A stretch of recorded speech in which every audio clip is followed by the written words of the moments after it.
Bom, vamos lá para o nosso último vídeo. Vamos resolver esse problema aí do nome do mês. Recapitulando aí a ideia, quando a gente seleciona aqui um filtro externo, abril, ele acaba preenchendo aqui, né, destacando com a cor de verde. Quando a gente seleciona outro mês, ele acaba destacando um mês como verde, o outro como vermelho, sendo máximo e mínimo. E a partir do terceiro mês ele coloca aquele valor que não é nem máximo nem mínimo, ele coloca na cor que a gente definiu como azul, né? Só que é justamente o problema, vamos supor que o cliente tenha dados somente de janeiro e fevereiro. Ele não tem o março. Então ele tem 2 meses de comparação. Logo, um vai ser máximo, o outro vai ser mínimo, ou os dois vão empatar em valor. Aí, para mim, não faz muito sentido a gente fazer uma comparação de máximo e mínimo tendo somente 2 meses para comparar. Seria interessante melhor a partir do terceiro mês. Então vamos supor que o cliente tenha janeiro, fevereiro e março. Aí sim faz sentido, porque a gente consegue ver que janeiro foi o melhor, março o pior e fevereiro é o mês neutro, né? Que ele não é nem máximo nem mínimo. Então vamos resolver esse problema aí agora. Fazer esse pequeno ajuste na nossa medida. Eu vou pegar a medida que a gente desenvolveu no vídeo anterior, a medida 3, vou copiar ela. Vou criar uma nova aqui. Vou chamar essa aqui de vídeo 4, né? Medida 4. A gente não vai mexer muito, porque ela já está bem robusta, ela está abrangindo bem o nosso problema. A única coisa para a gente fazer esse ajuste, eu vou adicionar uma nova variável, que ela vou chamar ela de meses selecionados, por exemplo, selecionados. O que vai ser? Eu quero fazer uma contagem, eu quero contar quantos meses eu tenho na minha dimensão calendário, e a partir desse valor, lá no final, fazer uma condição. Então, assim, se esse valor for maior do que 2, aí sim faz sentido a gente fazer o destaque de máximo e mínimo. Caso contrário, se ele for 1 ou 2, ele não vai fazer esse destaque, ele vai manter a cor que a gente definiu. Beleza? Como que eu vou fazer isso? Eu preciso fazer uma contagem, eu preciso ir lá na minha dimensão calendário e contar quantos meses eu tenho. Então vou usar aqui minha calculate. Na expressão, vou usar count rows para contar as linhas.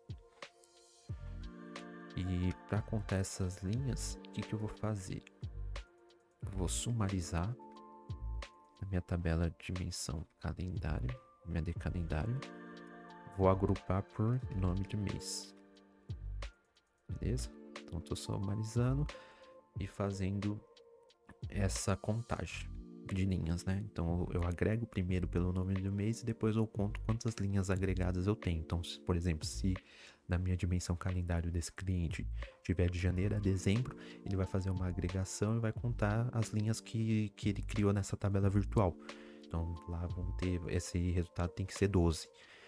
Se o cliente tiver dados de janeiro a fevereiro, ele vai lá na dimensão calendário, vai agrupar e vai ver que só tem janeiro e fevereiro e vai fazer a contagem de linhas, no caso 2 linhas. Beleza? Então aqui foi, vou fechar count rows e na expressão calculate como filtro eu tenho que remover o contexto de filtro para ele fazer, para ele não considerar para remover o contexto de filtro de data mesmo, para não considerar as datas que a gente está filtrando, senão ele vai se perder na lógica. Então vou selecionar aqui o all select da minha D calendário. Pronto. Var v meses selecionados. Criado. Aí o que a gente vai fazer? Eu vou avaliar essa medida para a gente ver que o valor que ela está retornando. Posso jogar isso aqui no visual de cartão, mas vou usar um recurso legal aqui do Power BI e mostrar para vocês também. Eu vou criar uma nova medida aqui. Só para exemplo, vou colocar aqui como exemplo o nome. Eu copiei exatamente a expressão que a gente criou na variável meses selecionados e vou jogar ela aqui nessa medida exemplo. Quando a gente vem aqui em avaliar DAX, vou avaliar essa v exemplo aqui, definir e avaliar.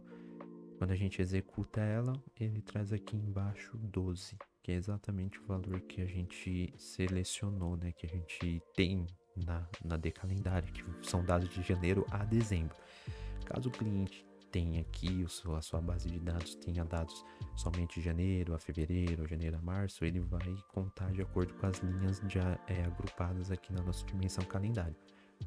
Até quando a gente joga aqui um visual de cartão, vamos jogar a medida de exemplo, conforme a gente vai selecionando, ó, selecionei maio, ele contou 1, selecionei maio e março, ele contou 2.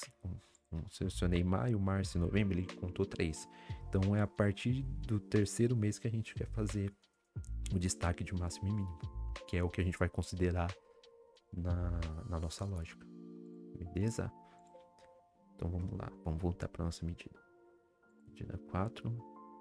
Então a gente criou aqui a variável de mês selecionado, então ela está agrupando pelo nome do mês e contando essas linhas da tabela virtual e retornando um valor, de acordo com os meses que você tem na tabela. Para isso, agora o que eu vou fazer? Eu tenho um if aqui que já considera os filtros externos do ID da venda, da transação. Esse aqui eu não vou mexer. A partir desse else, desse primeiro if, eu vou criar um outro if aqui, um if alinhado com ele, que aí eu vou olhar a minha variável, ver meses selecionados, e vou fazer o seguinte condição lógica: tem que ser maior que 2.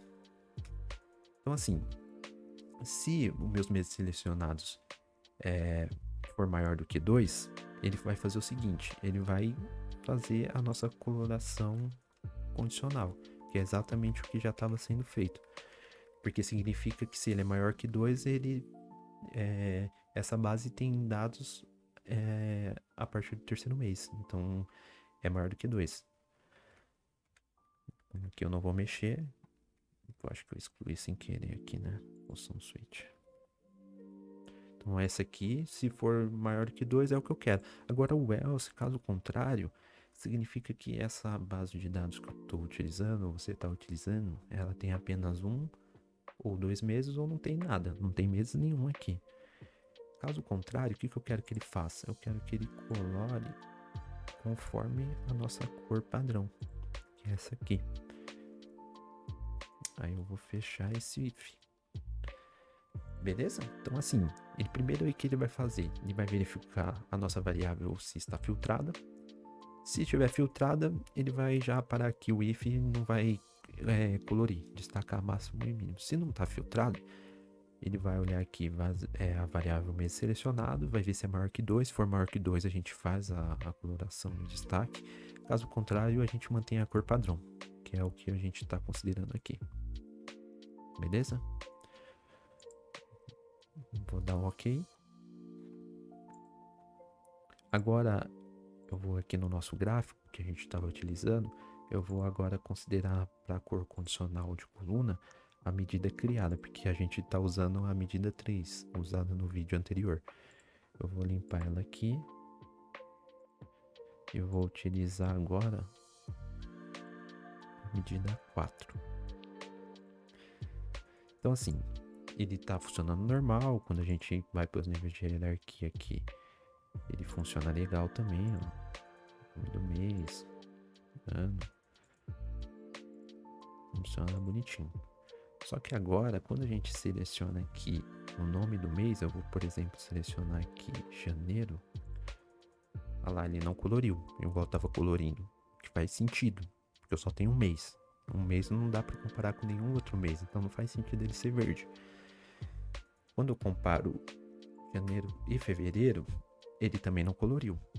Porque não faz sentido se a gente só tem 2 meses, sempre um vai ser máximo, outro mínimo, ou eles vão empatar. Eu só quero que ele faça a coloração, né, o destaque, a partir do terceiro mês. Então, quando a gente seleciona aqui dezembro, por exemplo, então aqui ele já faz a coloração. A gente tinha selecionado janeiro e fevereiro, eu adicionei dezembro. Agora, dentro desse contexto de comparação entre janeiro, fevereiro e dezembro, eu sei que dentro desse contexto filtrado, janeiro é o melhor, teve o melhor desempenho de vendas, e dezembro, o mês que teve pior desempenho de vendas. Se eu for adicionando outros meses, aí ele vai adicionando. Adicionei agosto não interferiu aqui no resultado. Janeiro continuou sendo melhor e dezembro pior. Ó, eu vou adicionando. Ó, viu? E aí ele vai adicionando. É muito legal isso. Então a gente foi aumentando o grau de complexidade da nossa medida para abranger diferentes problemas que a gente vai encontrando no meio do caminho do desenvolvimento. E a gente vai resolvendo a partir de sempre quebrando, né? Então é importante, a gente viu que a gente criou um desenvolvimento sempre em medida, isolando os casos. Daria para fazer direto, dá para fazer, por exemplo, a medida que a gente fez no primeiro vídeo, dá para fazer sem precisar criar variável de máximo e mínimo. Só que quando você vai criando variáveis, você vai organizando o seu pensamento. Por exemplo, ali nesse vídeo que o grau de complexidade está maior, que a gente adicionou muitas coisas, muitos recursos, eu isolei a variável do mês selecionado. Então aqui, como a gente pode ver, eu isolei a quantidade de meses agrupado, eu isolei o nível atual para ele considerar, eu isolei a variável que vai retornar o valor máximo dentro do contexto, eu isolei a variável mínimo que vai retornar o valor mínimo dentro do contexto, eu isolei a variável do filtro externo. Então aqui, se surgir um novo filtro externo que você não queira considerar o destaque, você já só faz o ajuste nessa medida, não precisa mais modificar nada.